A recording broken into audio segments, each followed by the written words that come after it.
Au Maroc, la colère ne faiblit pas. De Rabat à Marrakech en passant par plusieurs villes du pays, des manifestations éclatent quotidiennement pour dénoncer la vie chère et la normalisation des relations avec l'entité sioniste. Entre contestation sociale et tensions politiques, le fossé se creuse encore entre les décisions du pouvoir et les attentes des citoyens. Amira Sefta. Casablanca, Marrakech ou encore Rabat. Les rues de plusieurs villes marocaines étaient hier le théâtre d'imposantes marches.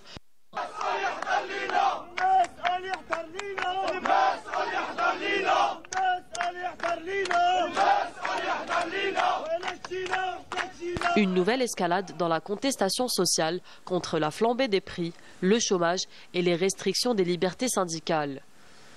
Des protestations successives où le peuple marocain a exprimé encore une fois son rejet de la visite des responsables sionistes au Maroc, refusant toute normalisation avec l'entité sioniste.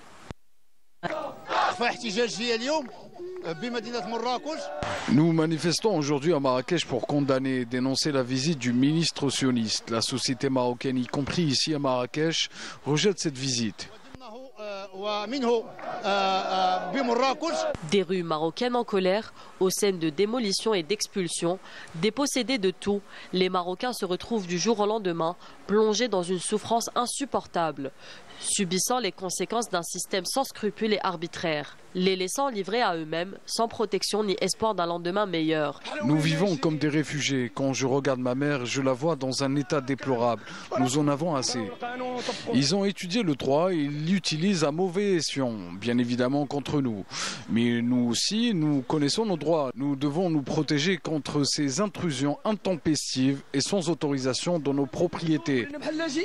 Que Dieu nous rende justice. Vous nous avez opprimés et chassés de chez nous. On nous a privés de tous nos droits en tant que citoyens. Expulsés de force, des milliers de Marocains se retrouvent déracinés et forcés de subir le revers de la normalisation avec l'entité sioniste, en voyant se reproduire le sempiternel scénario de l'expansionnisme sioniste en Palestine occupée, dans leur propre pays.